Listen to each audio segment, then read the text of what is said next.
미국 중앙은행인 연방준비제도가 올해 들어 두 번째로 기준금리를 내렸습니다.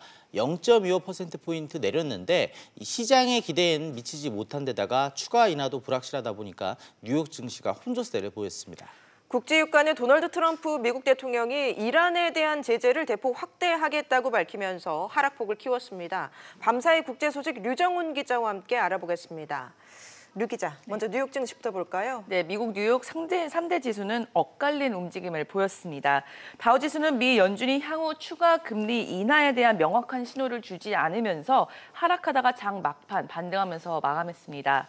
다우지수는 어제보다 36.28 오른 27,147.08에 마감했고요. S&P는 1.03 오른 3,006.73을 기록했습니다. 반면 나스닥은 8.62 떨어진 8,177.39로 장을 마감했습니다.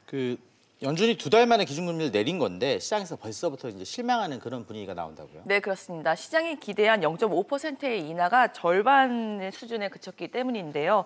오늘 새벽 미 연준은 기존 2%에서 2.25%였던 연방기금 금리를 1.75%에서 2%로 0.25%포인트 내렸습니다. 제롬 파월 미 연준 의장은 경제가 완만하게 확장될 것으로 예상되면서도 미중 무역 분쟁, 기업 투자 감소 등 대내의 불확실성에 선제적으로 대응하기 위해서 금리 인하를 결정했다고 설명을 했습니다. 최근 미국의 경제 지표들이 긍정적으로 나오면서 파월 의장은 중간 조정이라는 입장을 밝혔는데요.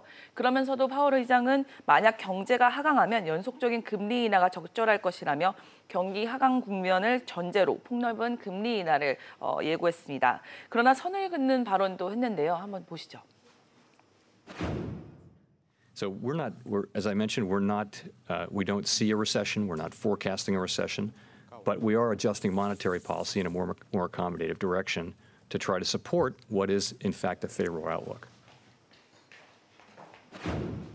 이는 조건부 금리 인하 가능성을 열어두면서도 당분간 섣불리 움직이지는 않을 것이라는 의미로 해석이 됩니다.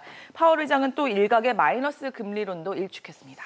네, 연준이 금리 인하를 결정하긴 했지만 내부적으로도 의견이 분분했었다고요. 네, 그렇습니다. 2014년 12월 이후 연준 의원들 사이에서 가장 큰 의견 불일치를 보였는데요. 에릭 로젠렌 보스턴 연준 이사회 의장과 에스터 조지 캔자스시티 연준 총재는 경제가 더 이상의 지원을 필요로 하지 않는다며 금리 인하를 반대했습니다.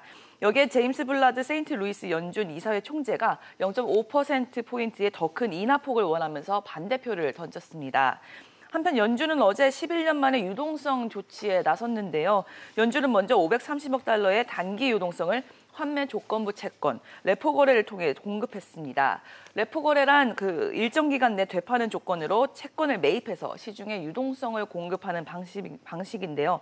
어제에 이어 오늘까지 수요가 몰리면서 연준이 제시한 한도 750억 달러보다 50억 달러를 넘어선 800억 5천만 달러의 거래 수요가 발생했습니다. 네, 꾸준히 큰 폭의 금리 인하를 요구했던 트럼프 대통령이 예상대로 연준을 비난하고 나섰다고요? 네, 그렇습니다. 트럼프 대통령은 연준의 결정이 나온 후 자신의 트위터에 연준과 파월 의장을 지목을 했는데요.